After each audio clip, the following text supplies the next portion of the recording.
Quem está feliz com Jesus, diga amém. Amém. Glória a Deus, que bom, isso é importante, né? Queridos, eu quero compartilhar com você uma palavra. Eu em outro momento eu já compartilhei essa palavra aqui, mas eu quero compartilhar ela agora com uma outra tônica, com outro entendimento, outra percepção.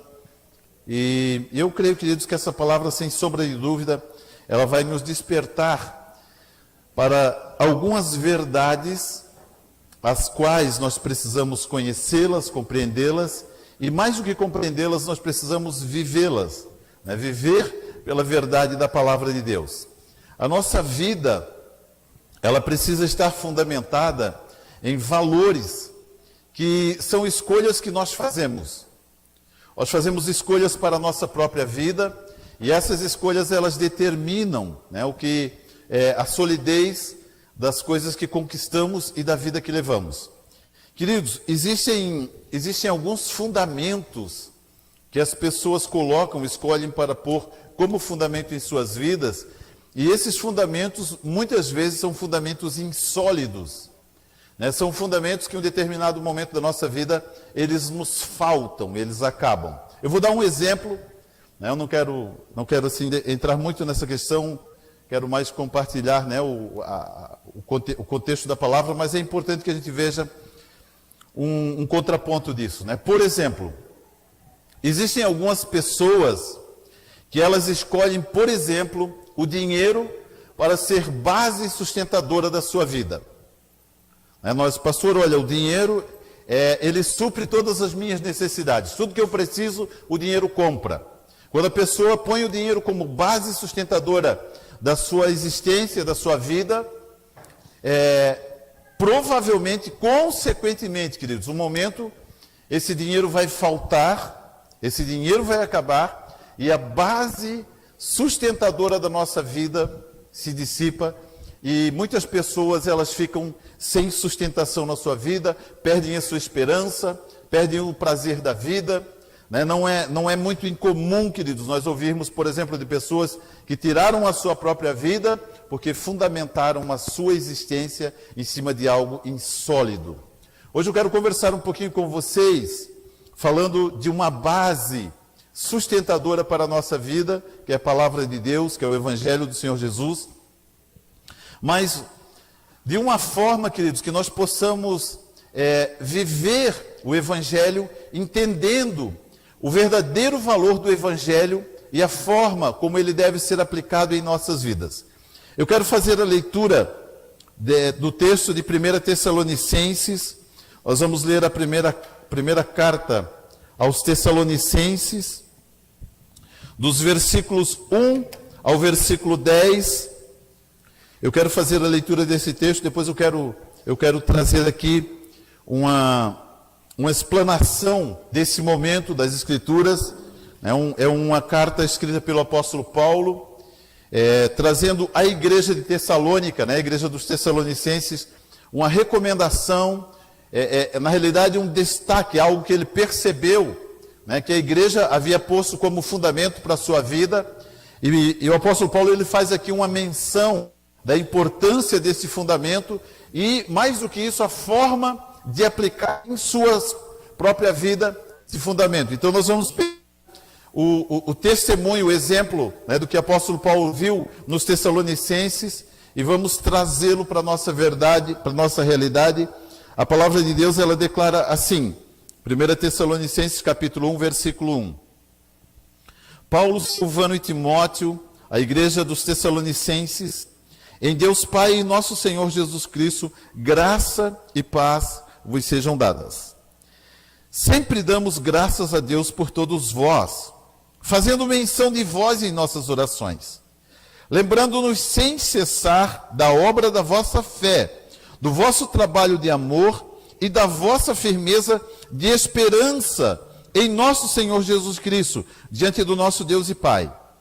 Reconhecendo, irmãos, amados de Deus, a vossa eleição, a vossa escolha, porque o nosso Evangelho não foi a vós somente em palavras, mas também em poder, no Espírito Santo e em plena convicção, como bem sabeis, quais fomos entre vós por amor de vós. E vós vos tornastes nossos imitadores e do Senhor, recebendo a palavra em muita tribulação, com alegria do Espírito Santo. De maneira que fostes exemplo para todos os fiéis da Macedônia e na Acaia. De vós fez-se ouvir a palavra do Senhor não somente na Macedônia e Acaia, mas também em todos os lugares. A vossa fé para com Deus se espalhou de tal maneira que não temos necessidade de falar coisa alguma, pois eles mesmos anunciam de que forma fomos recebidos entre vós. Dizem-nos como vos convertertes dos ídolos a Deus, para servirdes o Deus vivo e verdadeiro, e aguardardes dos céus o seu Filho, a quem ele ressuscitou dentre os mortos, a saber, Jesus, que nos livra da ira vindoura.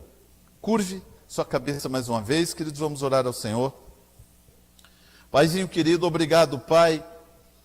Obrigado porque nós nos sentimos cuidados pelo Senhor, pastoreados pelo Senhor, através da sua palavra. Pai, obrigado por esse ambiente que está estabelecido aqui nesta noite. Nós queremos, Pai, pedir ao Senhor, Pai, que os céus estejam abertos, permaneçam abertos sobre este lugar.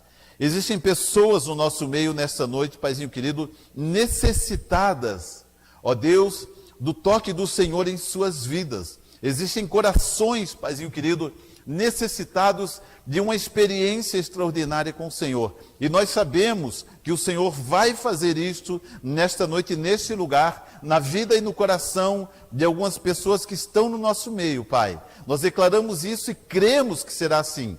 Pai, obrigado por esta palavra. Nós queremos, Pai, nos alimentar dela, fazer dela, Paizinho querido, o pão que nutrirá o nosso espírito no decorrer dos próximos dias, que sejamos, Pai, bem alimentados.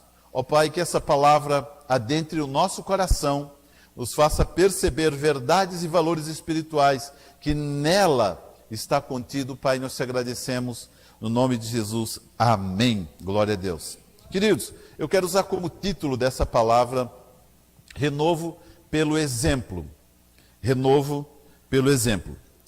O capítulo 7, quando o apóstolo Paulo escreve essa carta enviada aos Tessalonicenses, ele fala da forma como eles receberam o Evangelho e da forma como eles reproduziram para as pessoas à sua volta o Evangelho que eles receberam. O versículo 7 ele diz assim: de maneira que fostes exemplo para todos os fiéis na Macedônia e na Acaia. Queridos, o Evangelho, ele precisa, acima de tudo, em nossas vidas, ele precisa operar nas nossas vidas uma mudança, uma transformação, a ponto de que nós sejamos, que nós sirvamos como exemplo para as pessoas que recebem a palavra de Deus.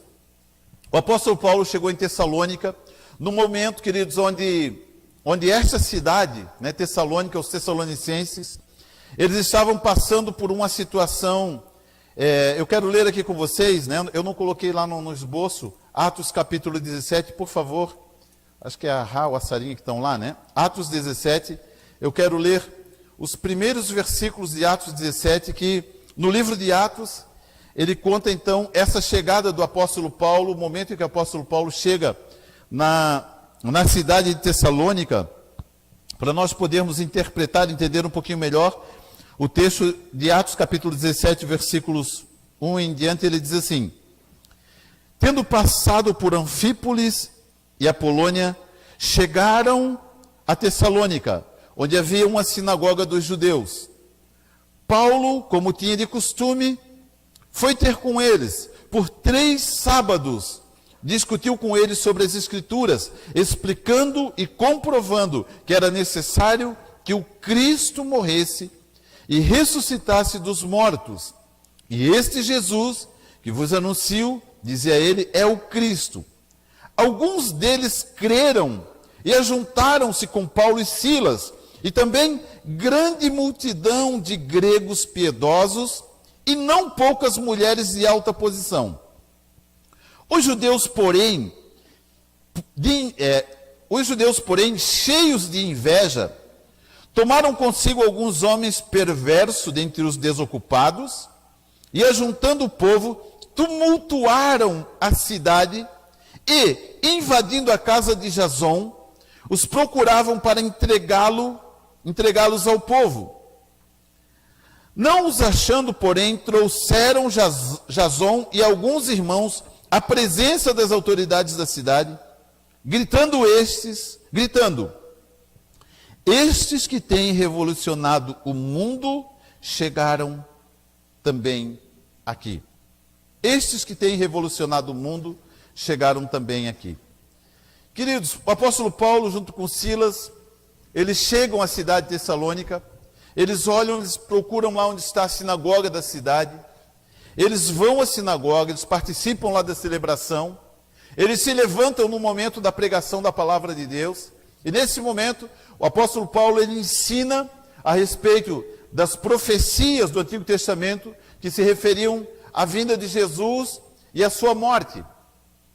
E esses que estavam ali, habituados com rituais religiosos, sem conteúdo, sem grande conteúdo, agora eles ouvem a pregação do apóstolo Paulo, e eles se convertem ao cristianismo pela palavra que chegou ao coração deles.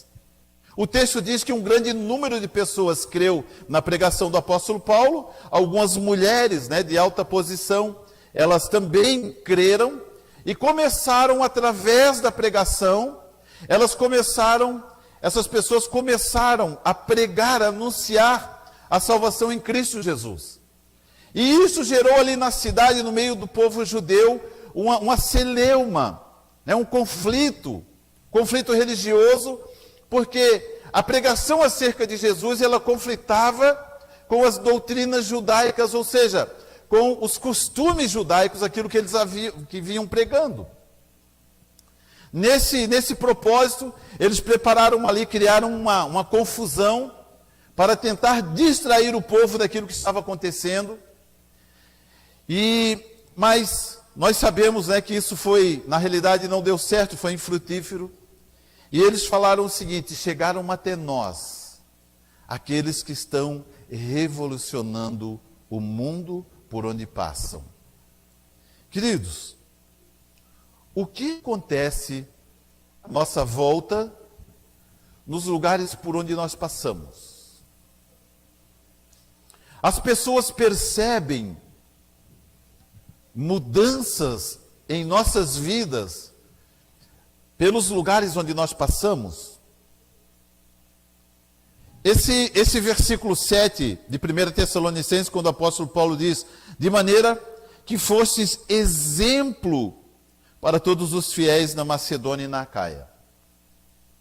O evangelho que foi pregado, o evangelho que foi anunciado em Tessalônica, uma cidade da Grécia, os gregos começaram a se converter ao cristianismo através da pregação do apóstolo Paulo e através do exemplo que os irmãos de Tessalônica começaram a dar com as suas próprias vidas.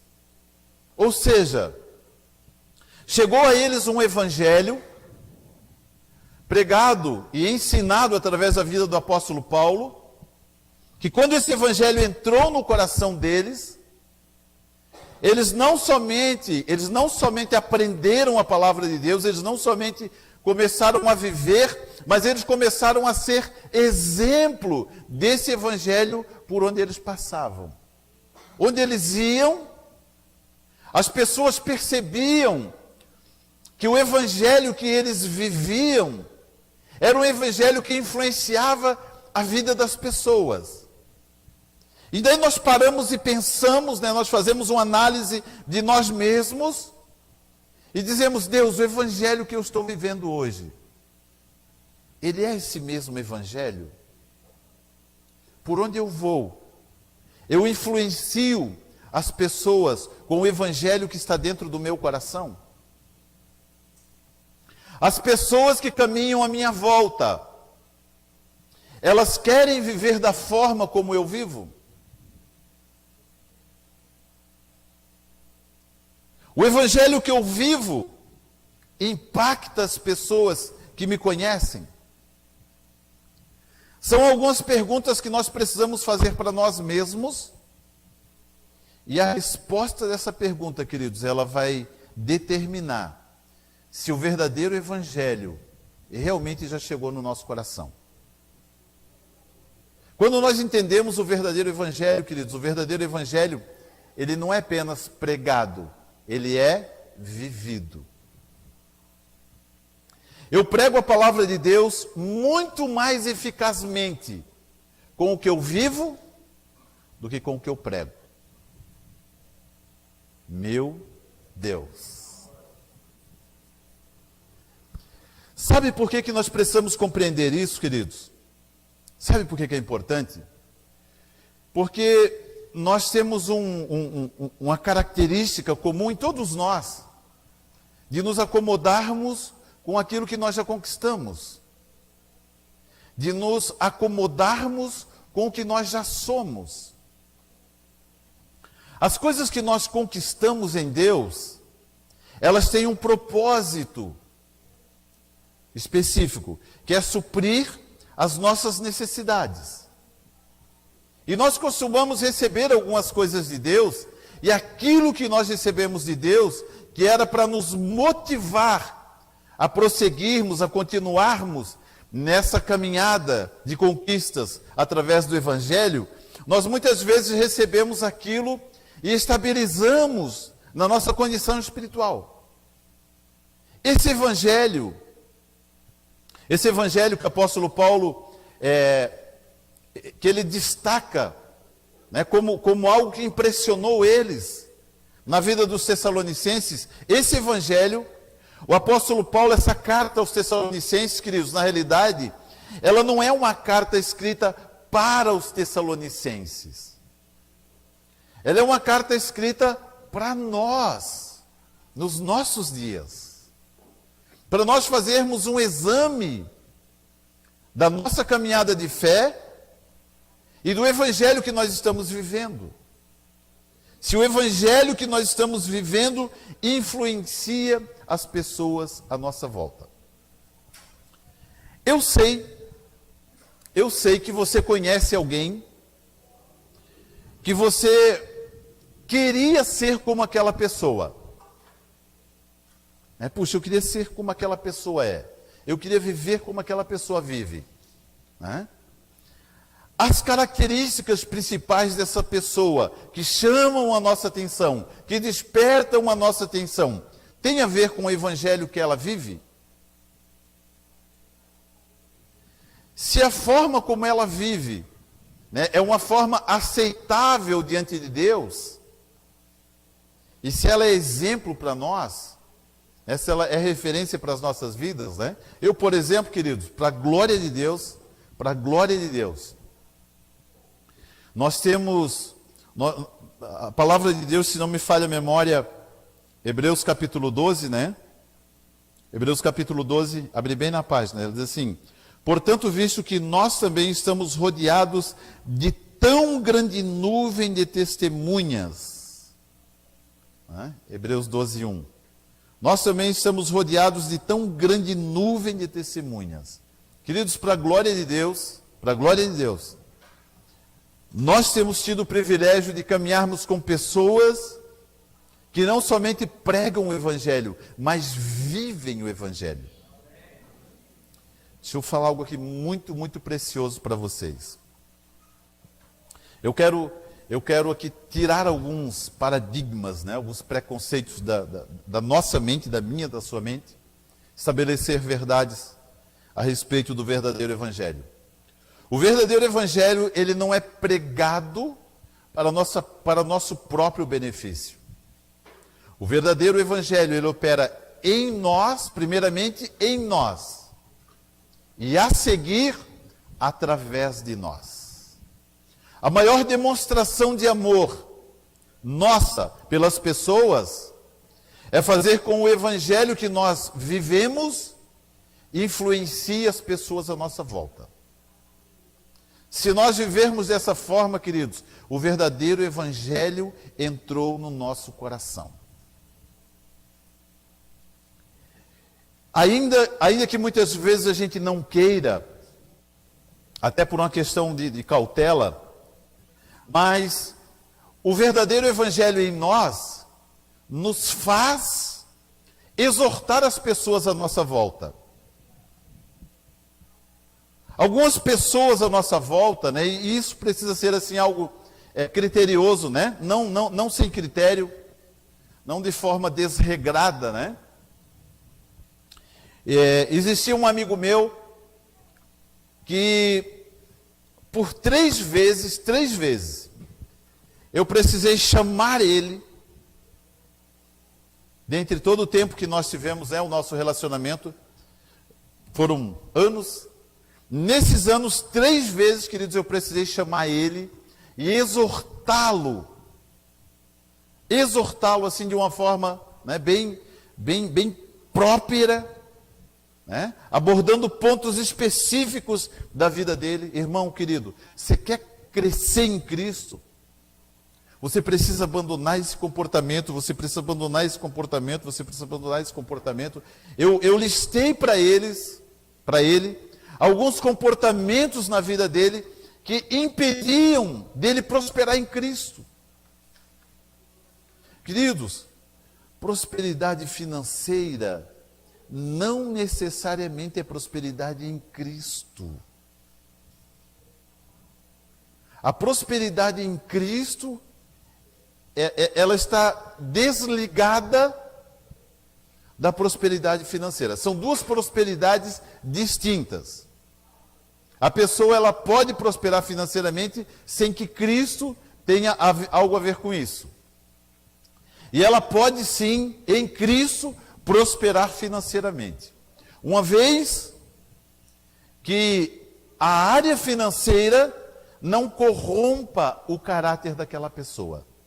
Ela vai enriquecer sem perder as suas qualidades, sem perder as suas virtudes. Nós precisamos entender isso. Amar o verdadeiro evangelho, queridos, em nós, o verdadeiro evangelho, a presença, a existência do verdadeiro evangelho em nós. Ele faz com que nós olhemos para as pessoas e influenciemos elas pelo exemplo de vida que nós temos. Queridos, viver uma vida justa, viver uma vida correta, é uma das maiores demonstrações de amor que nós podemos dar às pessoas. Nós somos, Jesus ele diz assim, filhos, eu sou o caminho, a verdade e a vida. Amém. Ele diz assim, ninguém vem ao Pai senão por mim. A palavra de Deus, ela declara isso. Só que Jesus, ele completou a sua obra na terra. Ele disse, filhos, agora eu vou para o Pai, completei a minha obra na terra, agora vocês vão continuar o que eu iniciei. Ou seja, agora vocês são o caminho, a verdade e a vida.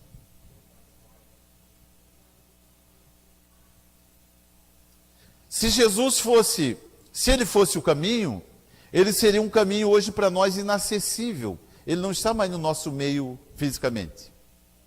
Mas ele deixou pessoas sobre a terra para serem a reprodução, para serem a demonstração para as pessoas. Por isso que o apóstolo Paulo ele diz, sede meus imitadores, como eu sou de Cristo. Né? Caminhem comigo. E vocês chegarão ao propósito de Deus. O exemplo é a maior demonstração de amor que nós podemos dar para as pessoas. Uma vida de exemplo. Nós dizemos, queridos, eu já ouvi isso, você já ouviu isso, né? Tenho certeza. A vida é minha, eu faço dela o que eu quiser. Claro. Agora, esse é o valor que você está dando para a sua vida? Essa é uma forma de expressar o quanto vale a minha própria vida. Nós, aqui na igreja, nós recebemos, né, até com uma certa frequência, algumas pessoas. Um tempo atrás, alguns anos atrás, né, aqui na frente, os mais antigos lembram disso, né, que na frente era o local onde os mendigos, né, se encontravam. Um dia eu encontrei um irmão de uma outra igreja aqui próximo, e ele falou assim: pastor, aqueles mendigos lá na frente da igreja, aquilo é muito feio, pastor. Aquilo ali tem que acabar. A igreja, a comunhão cristã, ela fica muito feia com aqueles mendigos ali na frente. Aí eu falei assim para ele: irmão, como que eu vou, se eu correr com eles de lá, se eu botar eles para correr, né? Podia chegar ali só: a partir de hoje não quero mais vocês aqui, vão todo mundo embora. Se eu colocar eles para correr, como que eu vou subir no púlpito para falar do amor de Deus?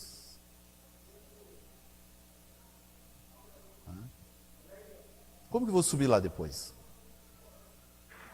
Queridos, muitas vezes, eu assentava ali no meio deles, né? Sentava no meio deles, eles ficavam assim meio um pouquinho assustadinho. Depois, né, a gente acabou virando amigo. De vez em quando eles vêm aqui, né, um deles aparece aí, né? Se nós não conseguimos alcançar a pessoa falando, nós precisamos alcançá-las vivendo, estando no meio delas. O que Jesus fez para nos livrar da morte? A mensagem que foi entregue a nós através de Moisés, ela não foi eficiente. Ela não mudou as pessoas. Deus olhou para Jesus e disse: filho, tu vai ter que ir lá. Tu vai ter que ser a mensagem pregada no meio deles. Tu vai ter que ser exemplo para eles. Para que eles sejam exemplo para os demais. Queridos, ser exemplo é a forma mais eficiente de anunciar o Evangelho. Ser exemplo. Não se preocupe, nunca perca o seu tempo, queridos, nunca perca o seu tempo preocupado com o que as pessoas vão pensar a seu respeito. Nunca perca tempo com isso. Uma vez eu ouvi uma pregação do pastor Reinhard Bonk, né? Pastor Reinhard Bonk, ele teve o ministério dele praticamente concentrado ali na África. Ele evangelizou mais de 60 milhões de pessoas. 60 milhões de pessoas. Mais de 60 milhões de pessoas aceitaram Jesus nas cruzadas que ele organizava pela África. Uma vez, o pastor Reinhard Bonk, ele falou algo muito precioso, eu guardei isso para mim, né?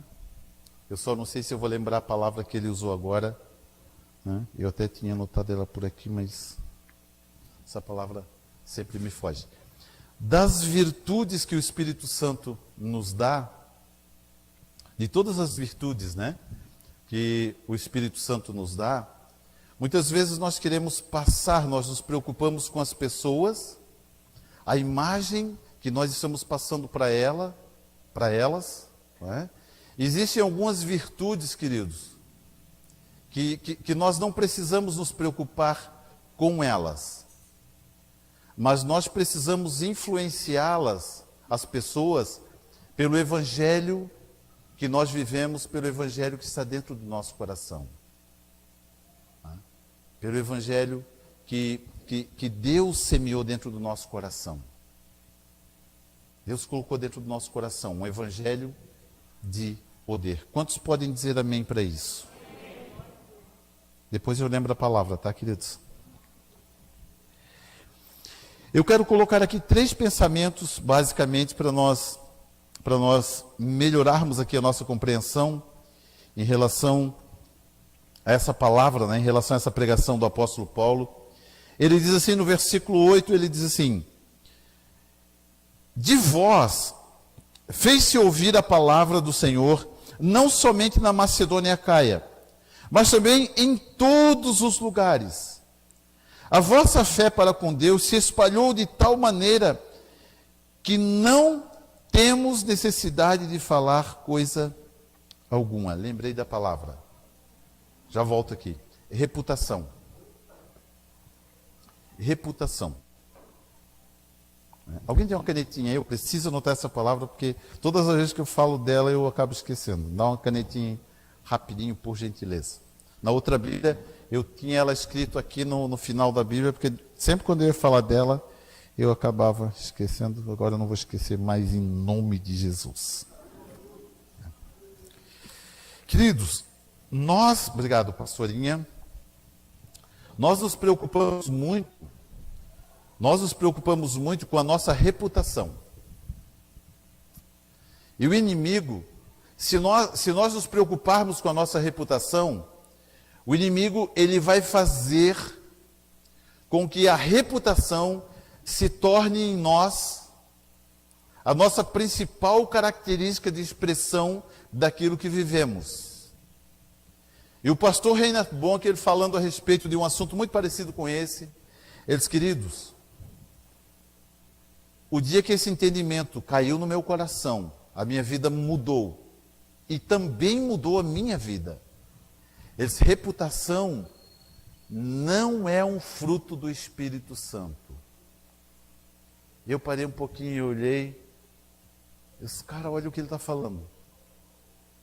Os frutos do Espírito Santo, amor, gozo, paz, bondade, benignidade, longanimidade, mansidão, domínio próprio, estes frutos, nenhum deles tem relação com a reputação. Se Jesus estivesse preocupado com a sua reputação, queridos, ele não teria tido encontro com Maria Madalena, quando ela quebra ali o vaso de alabastro e unge ele. Que a Bíblia diz em um outro momento que ela era uma prostituta. Senhor, Deus, tendo contato com uma prostituta.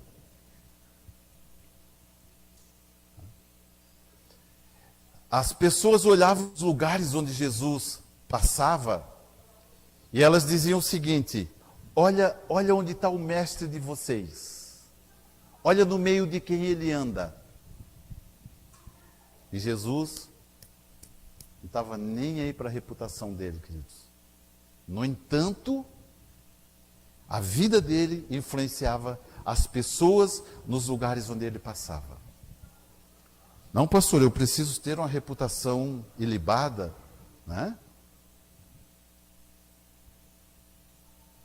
Se eu me preocupar, queridos, com a minha reputação, o verdadeiro evangelho não vai ser conseguido, eu não vou conseguir anunciar o evangelho através da vida que eu vivo. Se eu me preocupar, se eu cair nessa cilada chamada reputação. Porque para preservar a minha reputação, eu vou falar algo aqui, eu sei que você vai entender, Você não vai distorcer o que eu estou falando. Se por exemplo, eu vou usar o Eldinho aqui como referência, tá? É uma referência. Se você passar, por exemplo, ali na Marginal à noite, e de repente você ver o Eldinho conversando com a prostituta, o que você vai pensar do Eldinho?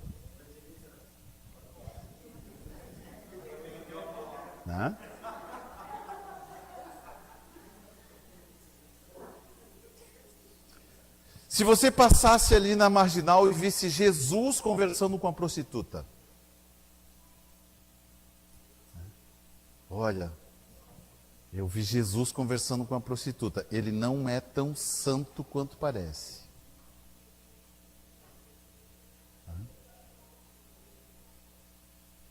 Sabe, queridos, o nosso conceito de santidade, ele ainda está um pouquinho torcido, né? Eu não posso me contaminar com as pessoas, eu não posso, né? O evangelho mais eficiente que Jesus pregou foi a forma como ele viveu entre nós. Ele procurou deixar sempre um exemplo de como assistir, de como atender as pessoas. Esse é o evangelho eficaz, a forma como nós vivemos. O fato de nós estarmos, de nós termos, né, uma vida congregacional, isso que nós estamos fazendo aqui, e eu não quero, em hipótese nenhuma, queridos, de modo nenhum, diminuir a importância da vida congregacional, tá? Isso aqui é extremamente importante, o que nós estamos vivendo aqui, o que nós vivemos nos grupos familiares, né, é extremamente importante. Tá? Não diminua a importância da sua frequência nos grupos familiares, o tempo, né, aquele tempo gostoso que a gente tem ali no grupo familiar, compartilhando, ministrando, né, a palavra de Deus, enfim, não diminua isso. Mas nós não podemos reduzir a nossa vida como igreja ao que nós estamos vivendo como congregação. Nós precisamos influenciar pelo que somos as pessoas, o ambiente no qual vivemos, a ponto de as pessoas desejarem ser o que nós somos, viver como nós vivemos. Se nós passarmos ali na Marginal e vermos o Eldinho conversando com a prostituta, no dia seguinte, nós estaremos lá em 3, 4, 5 junto com o Eldinho, porque nós sabemos que o que ele estava fazendo lá era da parte de Deus. Ainda que alguém veja e o critique. Eldinho, amanhã eu vou junto contigo. Amanhã eu quero... Eu vi você evangelizando elas ontem à noite ali. Queridos, eu sonho com uma igreja cheia de ex-prostitutas e ex-homossexuais. Eu sonho com a igreja cheia dessas pessoas. Onde abundou o pecado, superabundou a graça de Deus. A quem muito foi perdoado, muito foi dado. Queridos, existem pessoas que elas tiveram uma vida passada pregressa, né? Assim, completamente entregue, né, ao reino das trevas. Aquela pessoa que Satanás, né, mastigou e cuspiu elas, agora não presta mais.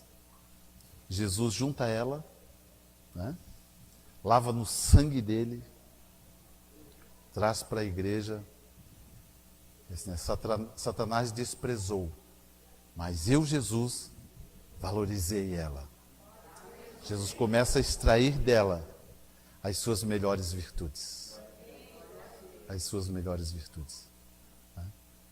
O evangelho que está dentro de nós, queridos, precisa ser eficiente a ponto de fazer com que as pessoas queiram ser o que nós somos e viver o que nós vivemos.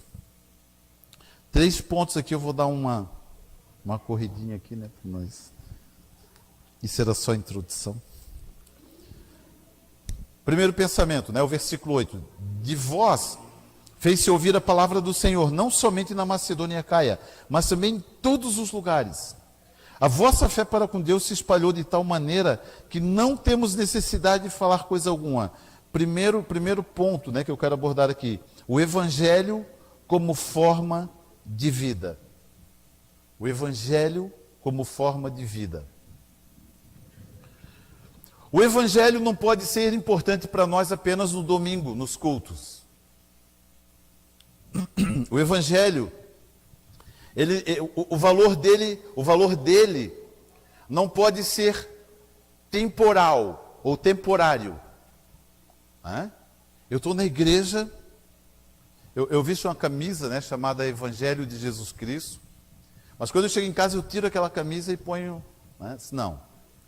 O Evangelho é uma roupa que eu não posso tirar.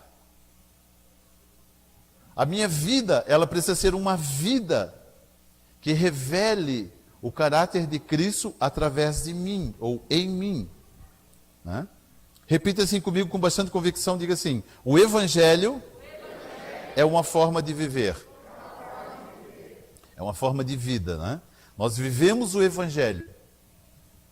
O Evangelho é o nosso comportamento. Queridos, às vezes as pessoas nos perguntam, né? Qual é a sua religião? Não tenho. O senhor não tem religião? Não. É claro, né, que para algumas pessoas, nós não podemos ser tão radicais assim, né? Mas enfim, a realidade é essa. Nós não servimos uma religião. Nós vivemos o Evangelho. Né? O Evangelho é a nossa forma de vida. O Evangelho é que nos guia, que nos conduz, que nos direciona. O Evangelho é a nossa forma de viver. Efésios capítulo 4, versículo 29, a palavra de Deus, ela diz assim: não saia da vossa boca nenhuma palavra torpe, mas somente a que for boa para promover a edificação, conforme a necessidade, para que beneficie aos que a ouvem. A prudência quanto ao que falamos determinará a eficácia daquilo que pregamos. A prudência quanto ao que falamos, né, determinará a eficácia daquilo que pregamos. A nossa vida, ela tem que ser igualmente proporcional ao evangelho que nós pregamos. Né? Pregar um evangelho que nós não vivemos, queridos, é um evangelho inútil. É um evangelho inútil. Eu sei que você já ouviu de alguém, eu sei que você já ouviu isso, né? Alguém já falou para você: ser crente igual àquela pessoa, não quero. Se for para ser crente igual determinada pessoa, não quero. Esse é o exemplo que ele está sendo, né? Que aquela pessoa está sendo. Um evangelho que ninguém quer seguir. Agora, queridos, existem pessoas que elas atraem pessoas para próximo, para junto de si, né, pela forma como vivem, pelo testemunho que dão. Né? Existem algumas pessoas, queridos, que pelo que elas são, elas repelem pessoas, né?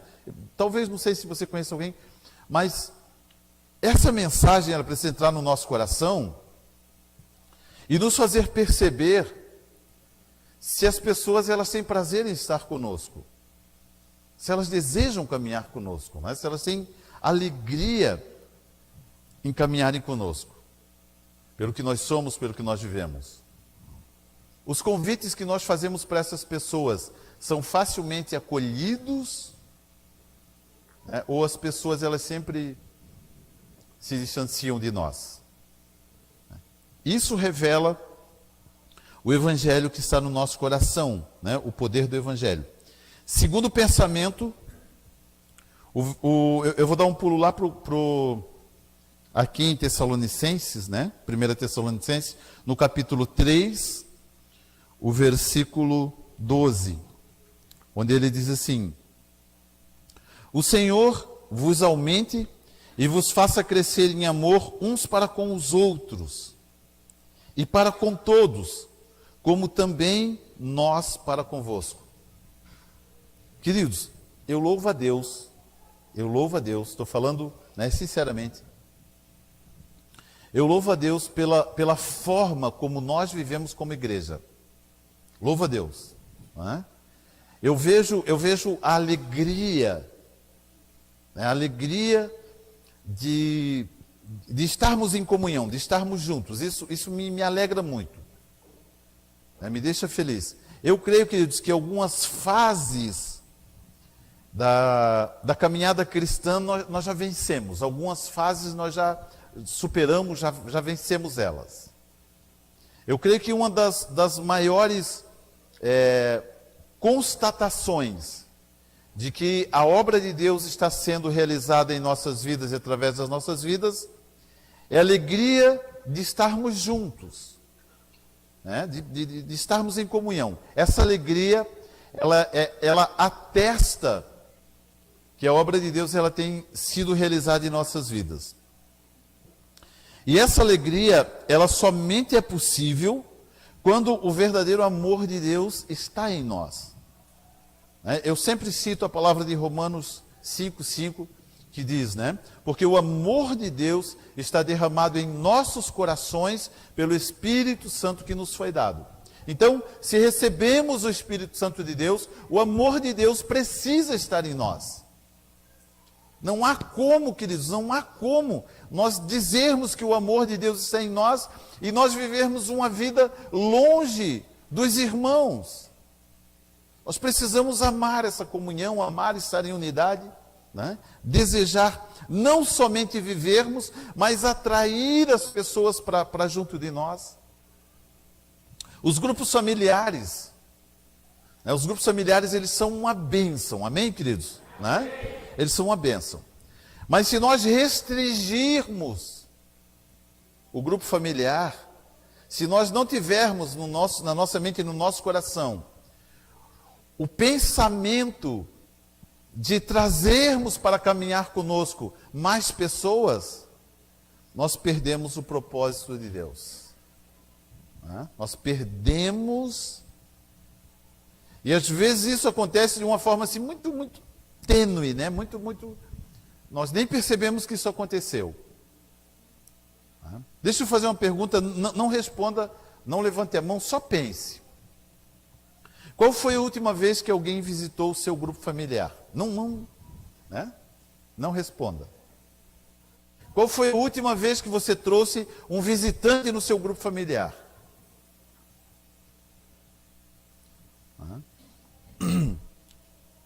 Porque o que nós vivemos, queridos, nós não vivemos só para nós mesmos. Nós vivemos para as pessoas. Nós vivemos para aqueles que estão à nossa volta. O amor pelas pessoas é o que nos motiva. Segundo ponto, o amor pelas pessoas nos motiva. É o nosso principal motivador. Amar as pessoas. Muitas vezes nós nem percebemos a importância de amarmos as pessoas e demonstrar a elas o amor de Deus em nós. Mas quando nós vemos uma pessoa que nos procura, né? E ela conversando conosco, ela fala da necessidade dela de caminhar mais próxima de Deus, né? Quando ela diz, puxa, eu preciso me aproximar de Deus, eu quero conhecer o teu Deus.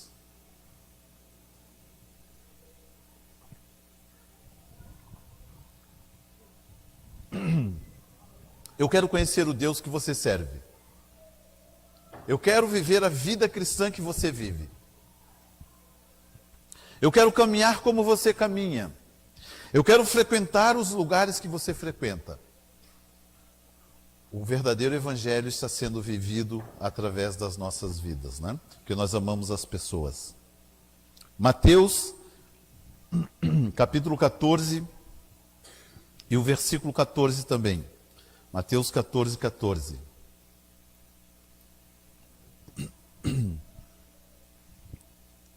Ao sair, Jesus viu uma grande multidão e, cheio de grande compaixão para com ela, curou os seus enfermos. Esse aqui é o momento da primeira multiplicação dos pães, né? Quando Jesus estaria com seus discípulos, 5.000 pessoas, mais mulheres e crianças. Jesus viu os enfermos que estavam ali, aquela multidão de enfermos. Jesus foi tomado de íntima compaixão. Queridos, se nós pudéssemos graduar, né, o amor de Deus, compaixão é um passo além, adiante do amor. Amar as pessoas é um nível de relacionamento. É um nível de entendimento que nós precisamos ter em relação ao Evangelho que opera em nossos corações. O entendimento de que eu preciso amar as pessoas. Um degrau acima do amor é a compaixão. A compaixão me leva a assistir as pessoas nas suas necessidades. O amor faz com que eu me aproxime delas, influencie elas. Mas a compaixão faz com que eu assista as pessoas nas suas necessidades. Jesus, ele chega ali, durante a multiplicação dos pães, ele vê que no meio daquela multidão existiam muitas pessoas doentes. Ele começa a curar uma por uma, impondo as mãos, ele vai passando, impõe as mãos, ele vai curando aquelas pessoas, elas vão sendo curadas. O verdadeiro amor de Deus em nossos corações, queridos, nos faz olhar para as pessoas e ver nelas as suas necessidades. Ainda que elas tentem encobrir, esconder, o Espírito Santo vai nos mostrar, essa pessoa tem uma necessidade. E quando ele nos mostra a necessidade de uma pessoa, ele também já nos deu a capacidade para suprirmos a necessidade daquelas pessoas. Terceiro pensamento, o versículo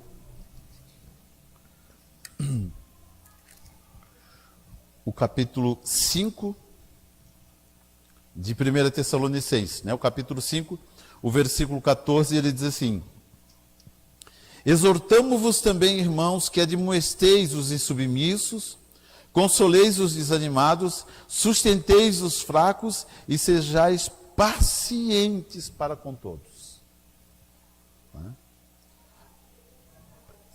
O apóstolo Paulo está escrevendo à igreja de Tessalônica, mas nós podemos entender Jesus trazendo para nós uma mensagem nesta noite, para o nosso coração. Senhor, eu tenho que me relacionar com essas pessoas, exortá-las, admoestá-las, ver os insubmissos, admoestar os insubmissos, consolar os desanimados, sustentar os fracos e ainda ser com elas pacientes. Isto. Ter paciência com elas. Sabe aquele irmãozinho que você teve que visitar uma vez, 2 vezes, 3 vezes, 49, 50 vezes, sabe, queridos? É assim mesmo. É assim mesmo. O Evangelho, o verdadeiro Evangelho em nós, nos faz, irmão, de novo você está com esse problema, irmão? Tá bom, vamos lá. Do zero novamente, vamos lá, outra vez. Até que Maranata, hora vem, Senhor Jesus. Terceiro pensamento, influencie todos à sua volta. Influencie todos à sua volta. Nós temos falado aqui, queridos, isso é muito importante, Muito importante. No ambiente o qual eu existo, No ambiente no qual eu existo, eu sou influência ou influenciado?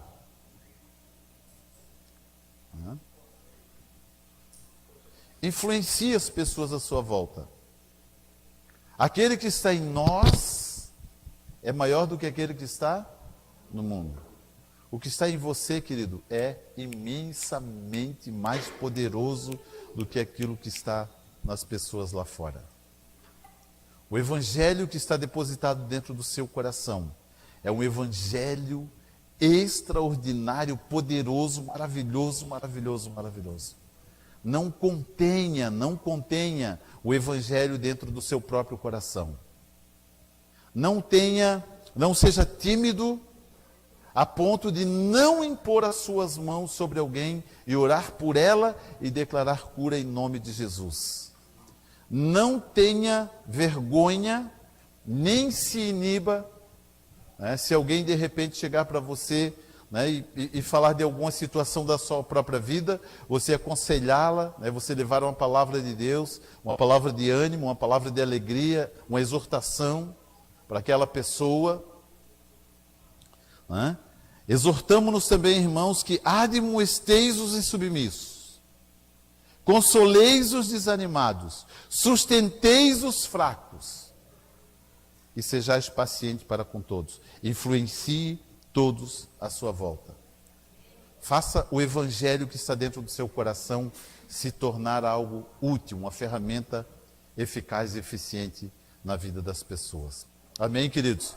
Você recebe essa palavra no seu coração? Você pode dar um aplauso ao Senhor Jesus, né, por causa dela? Aleluia! Glória a Deus, glória a Deus, glória a Deus. Nós vamos ter agora o nosso momento de ceia. Eu quero ler com você o Evangelho de João, capítulo 6, os versículos, a partir do versículo 53. Evangelho de João, capítulo 6. Nós vamos ter o nosso momento de ceia. A palavra de Deus, ela diz assim: Jesus lhes disse: em verdade vos digo que, se não comerdes a carne do Filho do Homem e não beberdes do seu sangue, não tereis vida em vós mesmos. Que estranho, né? Comer a carne de Cristo, beber o sangue de Cristo, né? Parece coisa... quem come a minha carne e bebe o meu sangue tem a vida eterna, e eu o ressuscitarei no último dia. Pois a minha carne é verdadeiramente comida e o meu sangue é verdadeiramente bebida. Quem come a minha carne e bebe o meu sangue permanece em mim e eu nele. Assim como o Pai que vive me enviou, e eu vivo pelo Pai, assim também quem de mim se alimenta viverá por mim. Este é o pão que desceu do céu. Vossos pais comeram o maná e morreram. Mas quem comer este pão viverá para sempre. Ele disse essas coisas na sinagoga, ensinando em Cafarnaum. Ele entra na sinagoga, imagina isso, né? Os judeus ali reunidos na sinagoga, e de repente Jesus chega lá no meio deles, ele diz: olha, quem não comer a minha carne e não beber o meu sangue, não tem a vida eterna. E se nós levarmos essa palavra ao pé da letra, nós também vamos ficar um pouquinho, né? Jesus, né? Imagina. Mas o que Jesus estava falando, queridos? Quando nós comemos de Jesus, uma das formas que a palavra de Deus apresenta Jesus é como o verbo vivo. Ou seja, Jesus é a palavra de Deus. Ele é a palavra, ele é o verbo encarnado. Jesus, a palavra de Deus, ela se tornou uma figura humana, né, e veio para a terra, habitou no meio dos homens. Essa pessoa é Jesus. Ele veio e deu o exemplo, ele mostrou pelo seu comportamento como nós precisamos viver, né, como nós precisamos nos comportar diante de Deus. Ele diz: quem não comer da minha carne, não beber do meu sangue, não tem parte comigo nem com meu Pai. No momento da ceia, querido, Jesus fez questão de tomar o pão, partir o pão e entregar para os discípulos, tomar o cálice, né? Ele toma o cálice, primeiro ele toma, e depois ele também entrega aos discípulos, ele dá aos discípulos. E ele fez isso como sinal. É interessante que em 1 Coríntios, né, capítulo 11, o texto que normalmente a gente usa para ministrar a ceia, o apóstolo Paulo, ele fala assim, né? Pois eu recebi do Senhor o que também vos ensinei. O apóstolo Paulo, ele não teve o seu ministério junto com Jesus. Jesus, ele existiu antes, né? Ele teve o seu ministério e ascendeu, né, aos céus antes do ministério do apóstolo Paulo. O apóstolo Paulo não foi um apóstolo que caminhou com Jesus. Pedro caminhou com Jesus, João, Tiago, né? Os 12 apóstolos caminharam com Jesus. Mas Paulo não. Paulo, o ministério dele foi depois da ascensão de Jesus. Porém, em Atos 9, quando o apóstolo Paulo estava indo a Damasco, ali ele teve um encontro sobrenatural com Jesus. Jesus veio e se apresenta a ele em forma de uma luz, né, extremamente reluzente. E ali eles têm uma longa conversa. E aí então ele diz aqui em 1 Coríntios capítulo 11, ele diz: pois eu recebi do Senhor o que também vos ensinei, que o Senhor Jesus, na noite em que foi traído, tomou o pão, tendo dado graças, o partiu e disse: isto é o meu corpo que é entregue por vós. Fazei isto em memória de mim. Queridos, esse momento da ceia, por muitos anos e em muitos lugares, Satanás tem impedido as pessoas de participarem desse momento. Porque as pessoas, elas dizem assim: puxa, eu estou em pecado. Se eu estou em pecado, eu não posso participar da ceia. Queridos, durante a ceia, quando Jesus estava lá, né, naquela noite, dos 12 apóstolos, deles, estava com 30 moedas de prata no bolso. Ele vendeu Jesus. Ele entregou Jesus para aqueles que queriam matá-lo. E Jesus sabia disso. Jesus sabia que ele havia traído. No entanto, Jesus tomou o cálice, tomou o pão, e entrega também para Judas.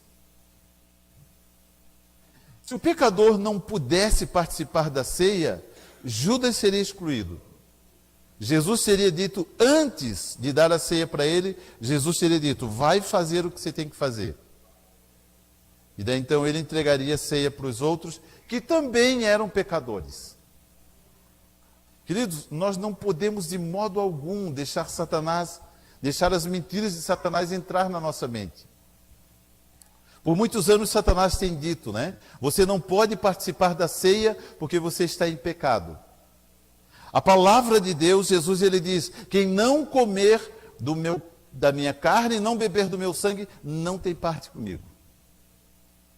Satanás faz de tudo, queridos, para que nós não participemos desse momento, para que nós não tenhamos parte com o Senhor Jesus.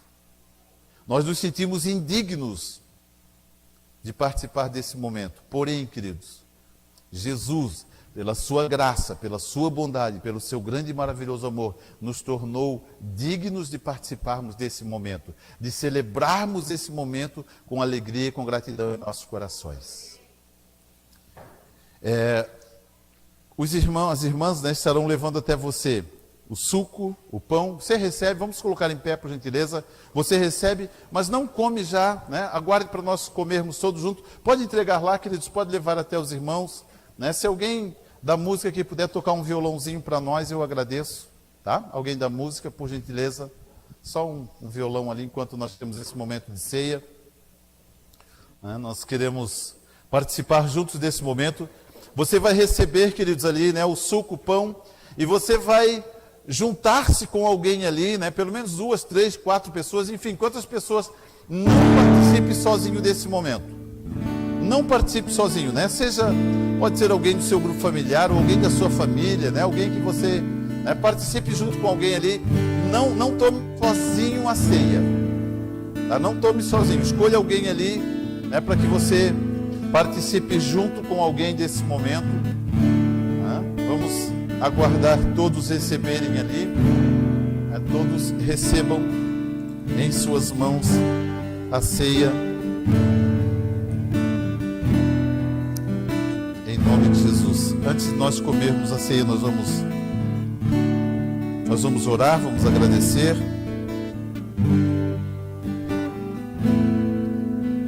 Glória a Deus.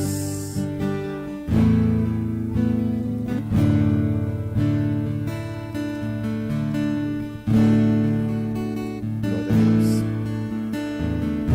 Todos receberam? Alguém não recebeu? Todos receberam? Todos receberam? Amém. Glória a Deus. Procure alguém ali, né? Participe desse momento junto com alguém ali, né? O apóstolo Paulo, ele diz assim: tendo dado graças, partiu o pão e disse: isso é o meu corpo que é entregue por vós. Pai, obrigado por esse pão, Paizinho querido. Esse pão representa o corpo do Senhor Jesus. Representa o sacrifício do Senhor Jesus ali na cruz do Calvário. Aquele momento quando o Senhor foi surrado, foi ferido, indicando, Deus, que o Senhor escolheu passar tudo o que passou, viver tudo o que viveu, para demonstrar o quanto o Senhor valorizava o que fez, o seu sacrifício na cruz do Calvário. Quão importante foi em nossas vidas, quão importante é em nossas vidas o sacrifício do Senhor Jesus na cruz do Calvário. Nós queremos valorizar, nós queremos reconhecer a importância desse momento, Pai. Participando agora com alegria desse momento, Pai.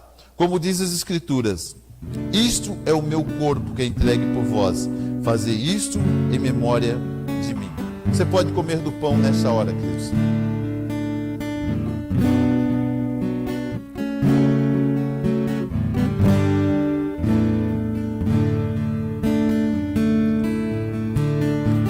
Semelhantemente, depois de cear, tomou o cálice, dizendo: este cálice é a nova aliança no meu sangue.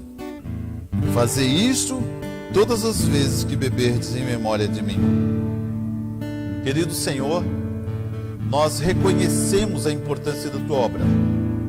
Nós valorizamos, ó Deus, a obra do Senhor Jesus na cruz do Calvário. Quando o Senhor decidiu deliberadamente derramar todo o seu sangue, verter todo o seu sangue, nenhuma gota permaneceu no seu corpo, para que nós pudéssemos ter a clara compreensão de que o Senhor Jesus entregou toda a sua vida, todo o seu viver, para nos salvar, para nos resgatar. Tudo que era necessário fazer, absolutamente tudo, o Senhor fez para nos abençoar e para nos dar vida e vida em abundância. Nós participamos deste momento, Senhor, reconhecendo a importância da tua obra na cruz do Calvário. Você pode tomar do cálice nesta hora.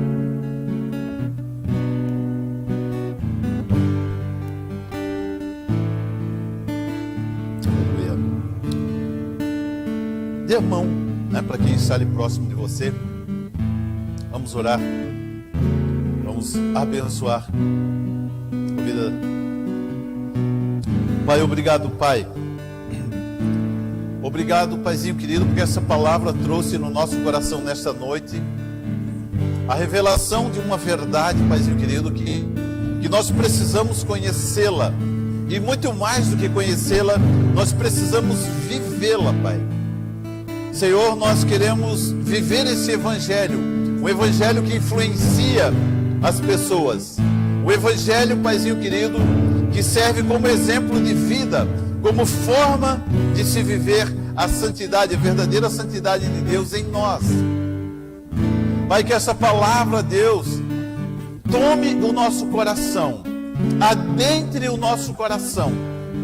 Que essa palavra, Deus, seja em nós uma forma de influenciar pessoas, uma forma de influenciar vidas à nossa volta, Pai. Deus, nós queremos viver o verdadeiro evangelho, evangelho genuíno, Pai. Obrigado, Deus, nós sabemos que algumas coisas preciosas, importantes, nós já conquistamos no Senhor. Mas nós sabemos que nós não conquistamos o todo, que ainda há muito por conquistarmos, Deus. E uma dessas conquistas que nós ainda precisamos viver é a influência pelo que somos, a influência pelo que vivemos, Pai. Revela-nos, ó Deus, essa verdade. Guia-nos, conduza-nos, ó Deus, nessa verdade. Pai, Eu quero abençoar a vida do meu irmão, da minha irmã. Pai, eu sei que existem pessoas no nosso meio que têm necessidades, Paizinho querido, que estão passando por necessidades, sejam elas físicas, sejam necessidades espirituais. Eu quero nesta hora, Pai, na autoridade do nome de Jesus, eu oro, Paizinho querido, por essa pessoa. Eu declaro a Deus a graça do Senhor sobre a vida dessa pessoa. Eu resisto, Paizinho querido, em oração neste momento, toda ingerência maligna na vida dessa pessoa, toda obra das trevas, Paizinho querido, contra a vida dessa pessoa. Nós nos opomos agora, Pai, nós resistimos agora, em nome do Senhor Jesus, Pai. E nós abençoamos esta pessoa com a graça, com o favor do Senhor, que o Espírito do Senhor tome este coração, tome esta vida, ó Pai, e ela saia deste lugar diferente da forma como ela entrou, Paizinho querido.